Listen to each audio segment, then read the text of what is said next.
कराची में मूसलाधार बारिश के बाद कई मकामात से पानी ना निकाला जा सका, लेकिन अब भी शारा फैसल, FTC, कालापुल, कयूमाबाद पर कहीं कहीं पानी खड़ा है। तफसीलात से आगाह कर रहे हैं दुनिया न्यूज़ के नुमाइंदे फैसल खान।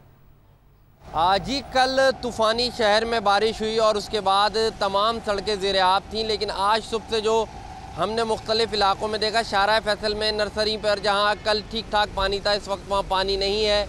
और काला पुल पर हमें पानी नज़र आया, काला पुल पर, और FTC शारा फैसल पर FTC पर पानी नज़र आया, जिसकी वजह से ट्रैफिक की रवानी मुतासिर हो रही थी। इस वक्त मैं कयूमाबाद पर मौजूद हूँ और कयूमाबाद पर आप देख सकते हैं कि इस वक्त भी यहाँ पर पानी मौजूद है। ये सिर्फ ये डिफेंस के जाने वाली सड़क है और डिफेंस से जो आने कयूमाबाद को आ रही है, इन दोनों सड़कों पर जो है इस वक्त पानी मौजूद है, जिससे ट्रैफिक की रवानी मुतासिर हो रही है। इसके साथ साथ कयूमाबाद से जो कोरंगी क्रॉसिंग को रास्ता जाता है वो सड़क अभी भी बंद है।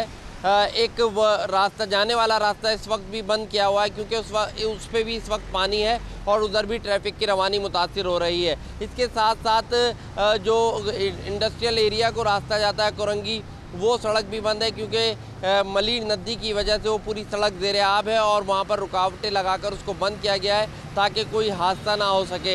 इस वक्त शहर की जो मेन शाहराएँ हैं, अक्सर वो शाहराहों पर से पानी साफ़ कर दिया गया है, लेकिन जो गली मोहल्ले हैं, इलाके हैं, वो अभी तक मुतासिर हैं। वहाँ पर कल का बारिश का पानी इस वक्त भी खड़ा है, जिसकी वजह से लोगों को मुश्किलात का सामना है। जी।